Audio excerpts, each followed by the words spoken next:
Hi, so today we are going to be taking sand from a park and we're going to turn it into kinetic sand with one ingredient. And this you can do at home too if you get the ingredient, and I hope you enjoy because I think it's a pretty good recipe. Let's begin.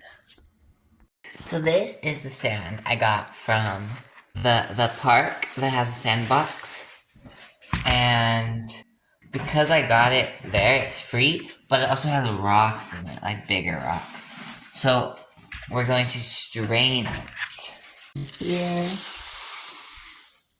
Hopefully it strains it out, because there is good sand in here, but there's so much rock.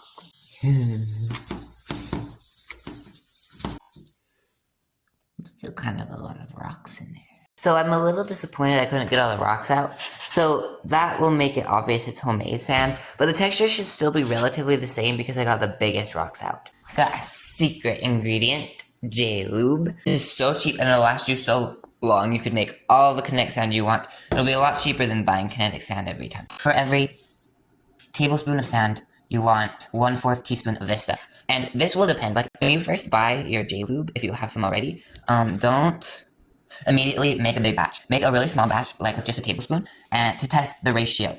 And then, because for mine, 1/4 teaspoon will work for every tablespoon of sand. But the problem is the strength of the polymer in here changes with time, and because it degrades. So if you have new J-Lube, because I bought this a while ago for giant soap bubble making, then you're gonna want to probably use less. So just experiment until you get the right ratio. Maybe start with 1/8 and then go up from there.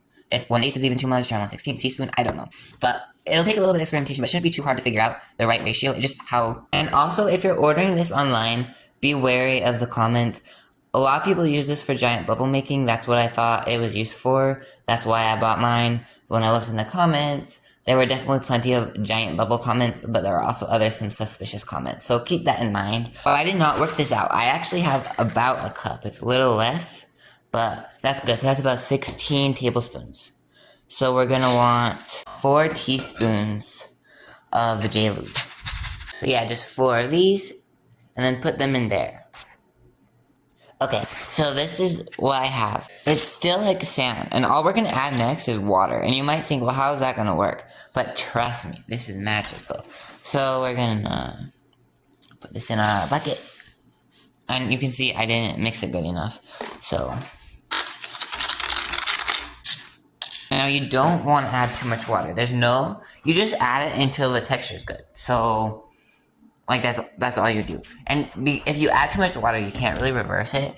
So I like to just be very careful and use a spray bottle. This does dry out unlike real kinetic sand, but you just have to put a tiny bit more water and then it's back to normal. So it's not really that big of a deal. See, we can try that first.